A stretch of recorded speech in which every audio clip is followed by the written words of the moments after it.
gobolkaasi. maamulkii ahlu sunna ayaa lagu wadaa in goor dhow ay ku dhawaaqaan xildhibaanada uga mid noqonaya maamulka Galmudug. Cabdullaahi Warsamo Rooble ayaynu arrimahaas qadka taleefanka kaga wareysanay. شاي محمد علي أدي أدبر وما سنتهاي هذا وحن كسوقنا هاي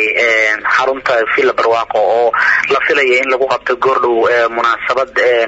لوجا كذا واقعي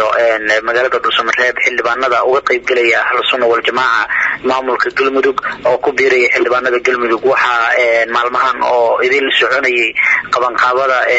إيو إسكودر كلا بدر دينا وحنا سوين لو دريمي الشيء حل بنا ذا إيو badan oo maaragtay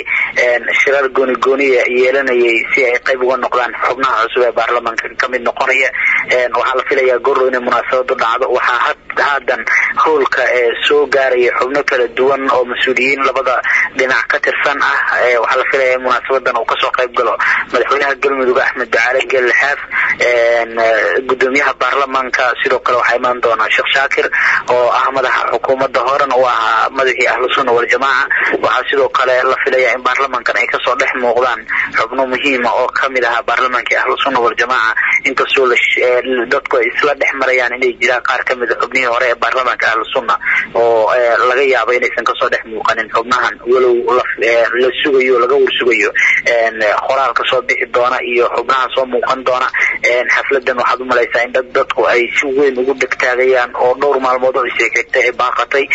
balse maanta oo lagu madlanaa waxa hool ka soo buuxinaya dadyo aad u fara badan oo danaynaya in ay dhageystaan khudbadaha halkan laga jeedin doono iyo qaabka uu noqonayo isku darka xildhibaanada labada dhinac. kaasi waxa uu ahaa wariyaheena inooga soo waramo gobolka Galgaduud Cabdullaahi Warsame oo isagoo dhow Samareeb ku sugan qadka taleefanka inoogu waramayay.